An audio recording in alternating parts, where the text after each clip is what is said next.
4천만 원으로 부동산 투자해서 30억을 벌은 이야기를 한번 읽어보도록 하겠습니다.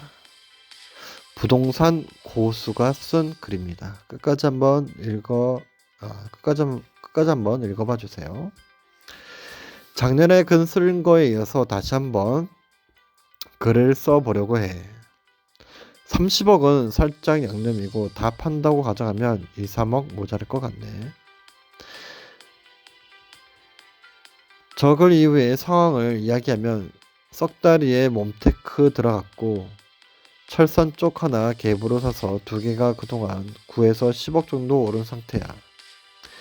이제 이 포지션 유지하다가 썩다리 사업 시행인가 전에 강명거 매도하고 사업 시행인가 나면 재건축 대체주택 취득해서 비과세 쌍타 노려보려고 해.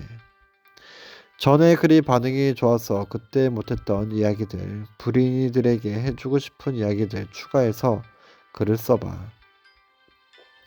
주변에 흑수저가 강남 진출했다고 물어보고 상담해달라는 경우가 많아서 꽤나 많은 케이스들을 상담해 주다 보니 그분들의 공통점과 잘 되는 사람, 잘 안 풀리는 사람 다 보면서 투자하면서 중요하게 생각해야 하는 것들 적어볼게. 자, 잘 한번 읽어보도록 합시다.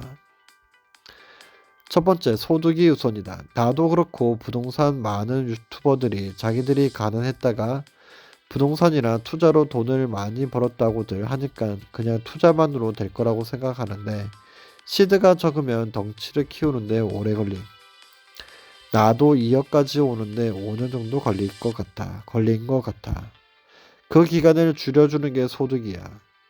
높은 소득은 레버리지, 대출을 가능하게 해서 보다 더 가치 있는 부동산을 살 수 있게 만들어줘.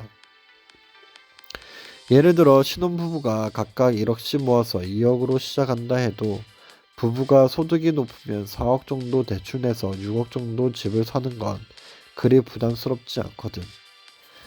본인이 30대 중반 이하라면 투자 소득도 중요하지만 우선 급여 소득이나 사업 소득을 올리는 걸 먼저 고려해봐. 두 번째, 소득이 높다고 부자는 아니다. 가끔 상담해 주다 보면 소득이 높은 친구들은 대부분 이미 눈높이가 서울 역세권 신축이 마지노선이야. 그 눈높이를 못 낮추면 입주하는 아파트 저가 전세 들어갔다가 평생 거기서 눈높이 못 낮춰서 전세만 전전하게 돼. 소득이 높은 건 공부로 치면 머리가 좋은 것일 뿐 그걸 바탕으로 저축하고 투자해서 자산이 쌓이지 이미 부자가 된 건 아니니까. 자기 지금 가진 것과 자기 상황을 냉정하게 보고 결정하자. 소득이 높으면 레버리지를 더 쓸 수 있지만 신혼부부면 한쪽이 휴직했을 때도 감당 가능할 정도에서 선택하게. 그러니까 대출 내면 이자가 있으니까 그런 것 같아요. 세 번째, 부동산은 돈을 쫓으면 안 된다. 이건 개인마다 다르겠지만 내 부동산 지로는 가치가 지금보다 커질 부동산을 사자는 것이야. 우리나라 인구는 다들 아다시피 줄어들어. 그렇다면 부동산 가격은 어떻게 될까? 나는 이 부분을 대학과 많이 비교해. 학생 수가 줄어든다고 서울대 입학 경쟁률이 떨어지진 않는다고 생각해. 결국 지방의 전문대부터 점차 없어지겠지. 부동산도 마찬가지야. 서울 핵심지는 인구가 줄어도 여전히 좋을 것이고 지방에 쇠락하고 있는 곳들부터 점차 하락할 것이라고 봐. 이 기본 원칙을 어기는 투자를 하면 안 돼. 부동산 투자는 내가 보유하고 사는 동네의 입지를 계속 업그레이드 시키는 것이 핵심이야. 돈이 된다고 내가 한 번도 가본 적도 없는 지방에 투자하거나 잘 알지도 못하면서 누가 피를 먹을 수 있다고 오피스텔, 지산 생숙, 지주택 등에 투자하는 사람들이 의외로 많아. 그것도 좋은 직장이나 직업을 가지고 있는 엘리트들 중에서도 말이야. 돈을 벌려고 부동산에 투자하지 말고 내가 살거나 가지고 있는 부동산의 입지를 다른 사람들이 모두 살고 싶어하는 지역으로 업그레이드 시켜가는 걸 목표로 삼길. 그러다 보면 자연스럽게 자산이 커져. 우리가 살고 싶어하는 입지 모두 다 알고 있지 않나? 삼본, 강명, 분당 잘 업그레이드 하다가 갑자기 뜬금없이 경주나 거제. 이거는 예일 뿐이에요. 같은 뜬금 투자는 하지 말길. 네 번째, 갈아타기는 시장이 조용할 때 하는 거다. 투자를 조언받으러 오는 사람들은 늘 급해. 항상 물어보는 건 지금 사요 말아요 이거다. 근데 막상 사라고 해도 못 사. 자기들 집을 못 팔아서. 내 집은 비싼 값에 팔고 싶고 남의 집은 최저가에서 사려면 결국 팔지도 사지도 못하고 시기를 놓죠.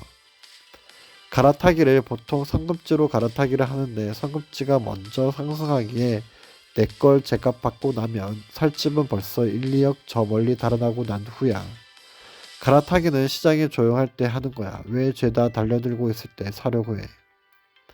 조용할 때 좀 아깝더라도 내 걸 손절하면 남의 것도 손절된 걸 살 수 있어. 보통 더 비싼 게 더 많이 조정받으니 손절을 두려워하지 말게. 다섯 번째, 부동산은 시간과의 싸움이다. 부동산으로 부자 되는데 오랜 시간이 필요해. 가끔 유튜버들이 수십 채 갭 투자해서 200억대 부자, 300억대 부자 이야기하는데 그거 다 팔고 세금 떼면 얼마나 남을지 계산해봤나? 그리고 지금은 종부세, 취득세 등으로 그런 투자는 이제 끝났다고 보면 돼. 그럼 어떻게 부동산 아파트를 투자해서 부자가 되는 것일까? 대부분 그럼 그분들은 시간을 녹인 거야. 가끔 이런 질문을 받아. 3억짜리 집에 3억 대출해서 6억짜리 사면 대출 갚다 끝나는 거 아니냐고. 그건 투자자가 아니라 그냥 내 집 마련을 한 사람인 거고. 재테크로 부동산을 투자한다면 거기에 플러스 알파를 더 얹으면 돼. 3억을 들고 6억짜리 집을 사면 언젠가 그 집의 전세가가 6억이 되고 그 집을 전세를 주면 내 돈에는 3억이 들어와. 거기에 내가 그동안 모은 돈을 합해서 8억짜리 집을 사.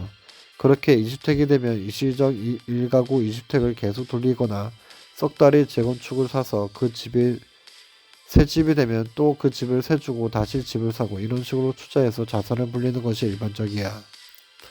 그래서 이런 방식의 투자할 사람들에겐 신축사라고 해. 그래야 전세가가 더 잘 오르니까.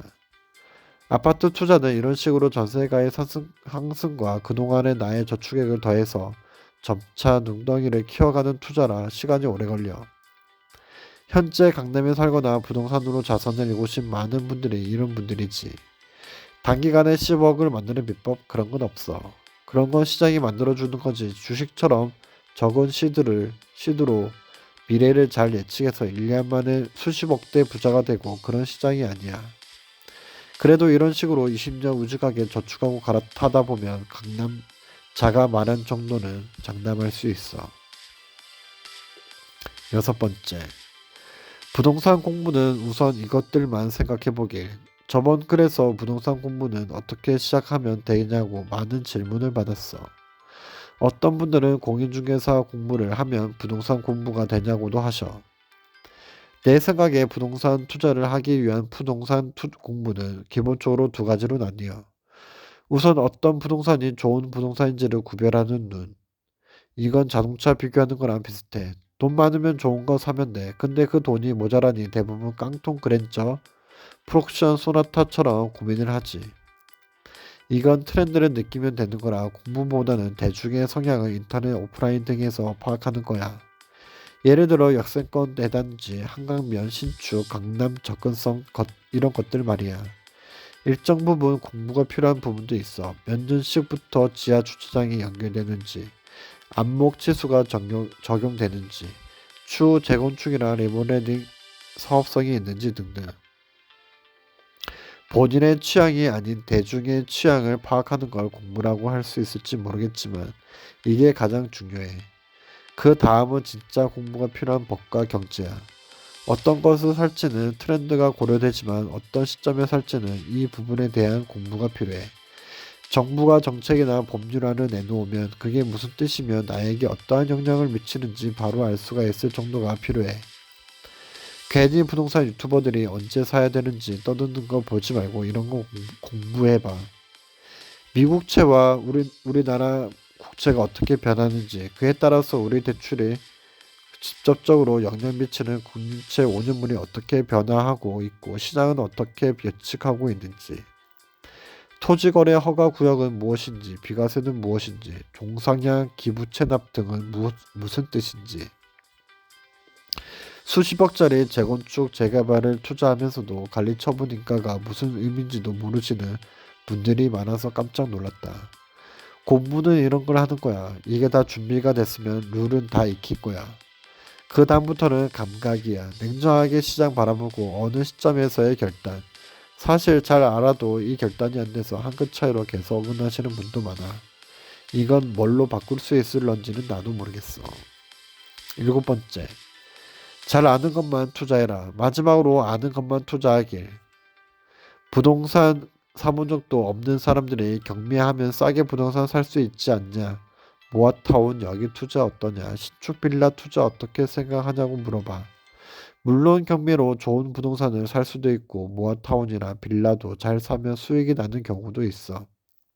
하지만 초보인 당신에게 그 좋은 기회가 올 가능성은 적다고 말해줘.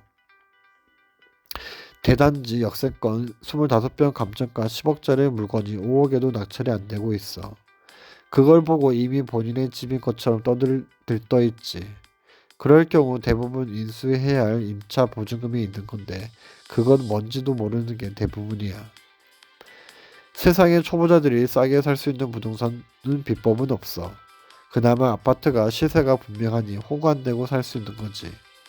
저렇게 경매나 정비사업, 빌라 등은 내가 부동산에 대한 지식이 확실하다고 느껴질 때 사는 물건이니 초보자들 기웃거리기 말고 시작은 아파트로 하길.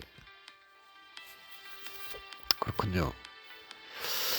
조금이나마 부동산 투자자들에게 도움이 되길이라고 마지막으로 적었네요. 좀 길긴 하네요. 그래도 다 읽어봤습니다. 저도 예전에 투자는 좀 했었는데 잘 모르겠습니다. 어떤 게 맞는지. 시간이 돈을 버는 거는 확실한 것 같습니다. 이분도 4천 투자해서 5년 만에 2억을 만들었다고 했으니까 시간이 오래 걸렸다는 거겠죠. 네. 조금이라도 도움이 됐으면 좋겠네요.